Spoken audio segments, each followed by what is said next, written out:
Good morning, my fellow yogic travelers. I'm mighty glad to be alive today, and I hope that you are too as we continue to live, laugh, love, learn, linger, and live the life we love. It's Friday, so its PowerPoint presentation is called It's Painful to Be Aware. We start with Dharma Chakra Mudra. You want to take this hand position? It's the way the Buddha spun the Dharma, or at least one of his mantras, one of his mudras. So get ready to receive, and I hope you find the truth that helps you. All right, the first thing we want to understand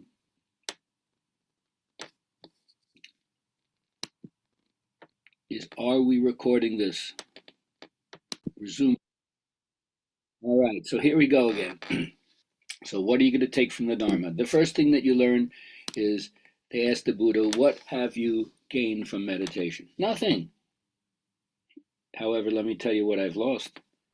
Anger, anxiety, depression, insecurity, fear of old age and death. Not a bad trade-off, huh? Yoga tells you that there are 5 defilements of mind. Ignorance, not knowing our true nature. Asmita, taking everything as if it affects your ego and solidifying your ego, and your ego constantly making you attach yourself through attracting yourself to things and rejecting things through your repulsion. Raga and devesha, attachment and aversion. And abhinavesha, the urge to live at all costs, right? Fear of death, clinging to life.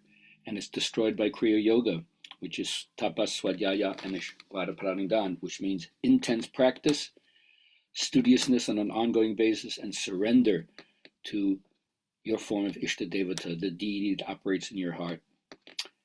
And the Gita reminds us again and again, work for the joy of the work for the skill of the work for the service in the work because it's the right thing to do and not for the reward.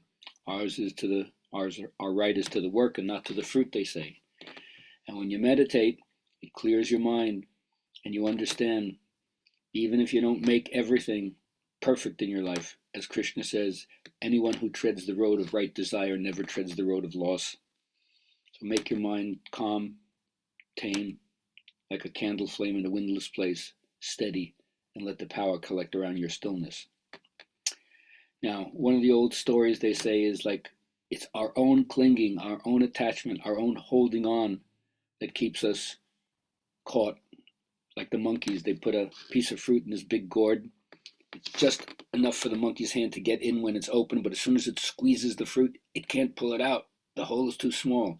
And then the monkey trainer comes in, taps it at the wrist, it drops the fruit, and it captures the monkey. All it has to do is let go, open up, and then all of a sudden, it's not caught anymore. So each one of us has to find out, how do we limit our freedom by holding on? How can we increase our freedom by letting go? It's up to you. Thou shalt not be aware. There are so many things that are painful, and so we repress them. We put them out of consciousness's radar scan, so we don't even know it's there. But yet conflict is the beginning of consciousness. Whether you go back and look at the child rearing practices of your own family, or the conditioning, the social conditioning that happens to all of us when we go to school, public education, or just the milieu that we all function in, which is so confusing. And all of us have grown up with some aspect of the emperor has no clothes, and you're trying to tell the kid they don't see what they see. It's crazy making, isn't it? But if it was easy or painless to do this, everybody would do it. So let's start with something that seems not so painless. Like, why should I not have that second piece of chocolate cake? Because it doesn't serve you, even though it tastes good. All right, so in the end, I hope you all find a mentor or someone to not just carry the projection for you, but represent what you want to embody. And for me, it was Mr. Iyengar, Live Happily and Die Majestically, his great message. And he marked me for life. He was brilliant in many ways. I learned that his connection to artistry, his boundless knowledge, that he really shows that he cared if you learn. He showed constant enthusiasm, compassion for students. He maintained responsibility of a disciplined practice his whole life. Few and rare are the mentors who are able to stay the course and maintain the positive effect that he did. And I want to model my life that way. But it's not going to happen unless you contain, control, and channel the power. Like Don Juan says to Carlos Castaneda, even if I gave you the secrets to the universe, but you had no personal power, it wouldn't do you any good. So this is the work we have to do on ourselves to kind of be like a solar panel and collect that energy so we can move through life filled with prana, filled with shakti, filled with that upbeat vibration to bear witness to the light that we know is there.